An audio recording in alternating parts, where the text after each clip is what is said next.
pumunta ho tayo dito kay Mayor Alice Go, mga kababayan. Pakinggan ho natin ang balita, Sa Lima Restaurant.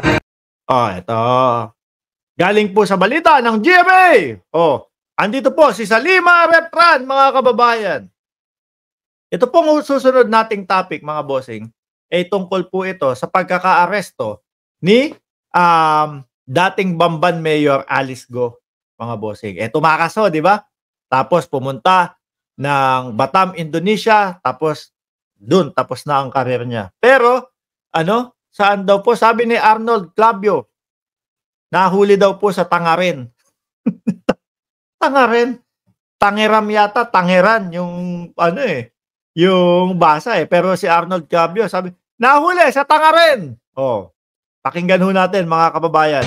Palit ulo naman ang hiling ng Indonesian government ayon sa ilang Indonesian news website. Ayan. Gusto umano ng kanilang gobyerno na isuko rin natin ang isang drug suspect na wanted doon pero arestado sa Pilipinas. Ang tanong ko muna dyan, mga kababayan, narinig nyo naman po, palit ulo. Ang tanong ko dyan, mga kababayan, sa Indonesia ba, kapag kasong droga merong sentensyang bitay? Ako po nagtatanong sa inyo, mga bossing, kasi talagang hindi ko alam. No? Dahil po ang hinihingi ng Indonesia yung kumbaga, isa sa wanted din po nila, mga kababayan. So kung sakali po, ayan, sabi ni Ma'am Lorelai DSNR, yes, merong bitay doon. Kung sakali po na gano'n, mga kababayan, ibig sabihin mo, pagkapalit ng ulo nito, siguro tatagal na lang 2, 3 o 4 na buwan. Pagkatapos tegi na po 'yon. Wala na tayong problema. Wala naman tayong problema doon. Mga kababayan, bahala na sila. Ang importante sa atin si Alice Go, si Mayor Alice Go. Mga bossing, no? Kaya lang, sabi po ng Department of Justice pag-aaralang maigi. Pag-aaralang maigi kung papayag ho sila, mga bossing. Pero eto ho yung balita bago ako matulog kagabi o kaninang umaga dito sa kinaroroonan natin, no? Meron pa din po tayong update na mas bago po dito, mga kababayan. Sa Lima Restaurant. Kung mabilis na napauwi noon mula Indonesia, sina Sheila Guo at Cassandra Ong, hindi raw ganito ang sitwasyon ni dismiss Bamban Mayor Alice Guo. Hindi ganun kasimple, pero there are other issues between Indonesia and the Philippines that have to be resolved when it comes to this. Marami tayong pending incidents. At baka malagay si Alice Go sa gitna ng pending incident. Pending muna. Naku, matutuwa si Alice Go dyan. Hindi muna no? Hindi muna babalik ng Pilipinas. Puro kayo kibuloy, Alice Go. I-topic nyo yung mga nabahaan. Ano gagawin namin doon sa nabahaan? Yung bahay din namin dyan, nabaha. Tatapik ko yung sarili ko. Eto, mag-jet ski. Biling ko tong di ba sabi ni PRRD, gusto mo, biling ko tong jet ski na to para i-topic ko. Kung gusto mo ma-topic yan, House of Tambalisa, kung gusto mo ma-topic yan, gumawa ka ng sarili mong vlog. Doon mo i-topic. Hindi yung mag-uutos ka sa mga vlogger. Balik tayo dito kay kibuloy nila. Para magkasundo ang lahat. Immigration ang humuli noon kina Sheila at Cassandra at na-deport sila dahil sa immigration violation kaya napauwi ng bansa. Indonesian police naman ang nakahuli at may hawak kay Mayor Guo, kaya PNP at Department of Interior and Local Government ang pangunahing kausap ng Indonesia tungkol dito. May mga bagay pa raw na kailangang plansyahin sa pagitan ng Pilipinas at Indonesia. It will depend on the certain elements and certain situations. Yun nga ho ang sinasabi ko, mga kababayan. Kung sakali na meron pong bitay, lalo na sa kasong droga doon sa Indonesia, malamang po sa alamang, yung hawak po nating prisoner na ipapalit po kung sakaling pumayag, mga kababayan, malamang po 2, 3, 4 months, tegi na po yun. No? Lagot na ang hininga nun.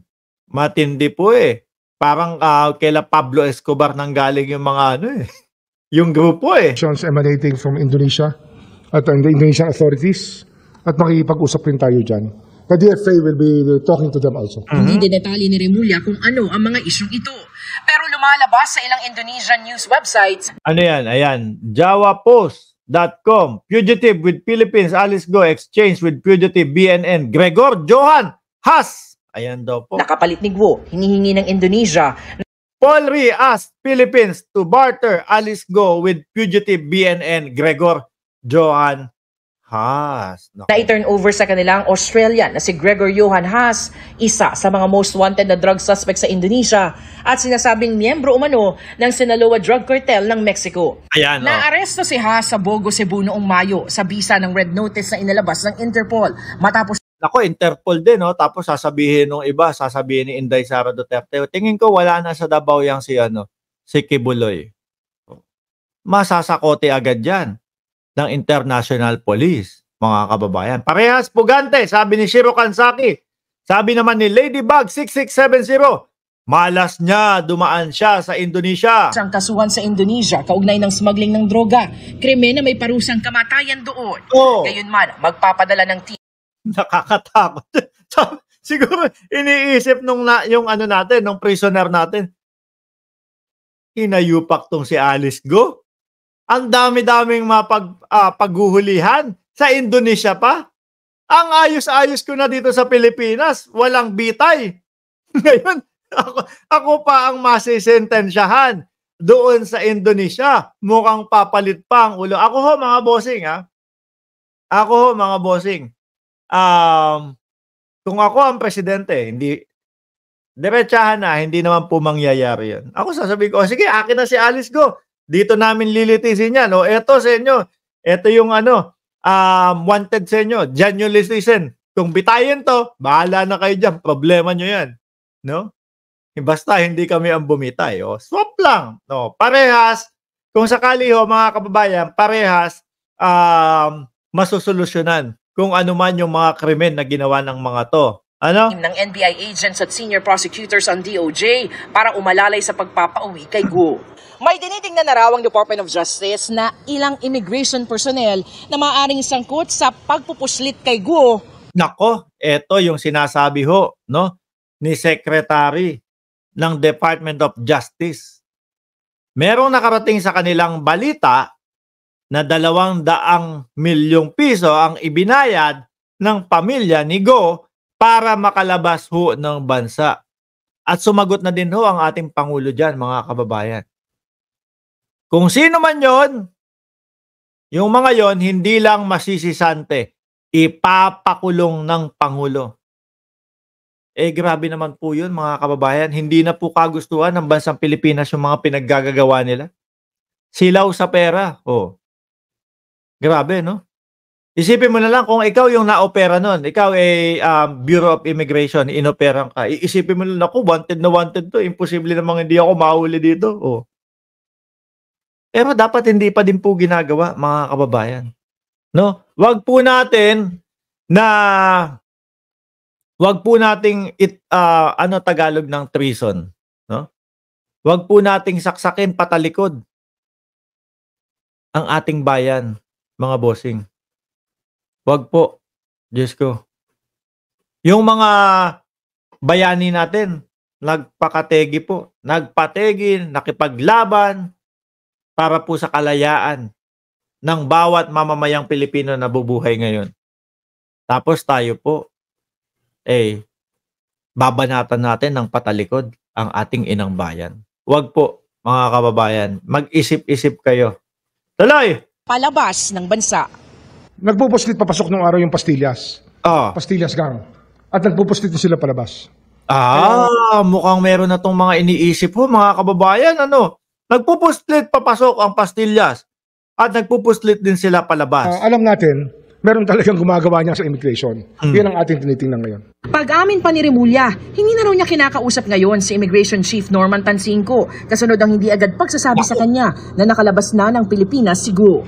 Umamin si Tansinco sa Senado na August 15 pa niya nalaman na wala na sa bansa si Guo, pero pinagbigay alam lamang sa DOJ noong August 20. About 5 days? August 20. August 15, alam niya na wala sa bansa. Tapos 20 mo lang i-report. Balitang-balita sa buong Pilipinas, no?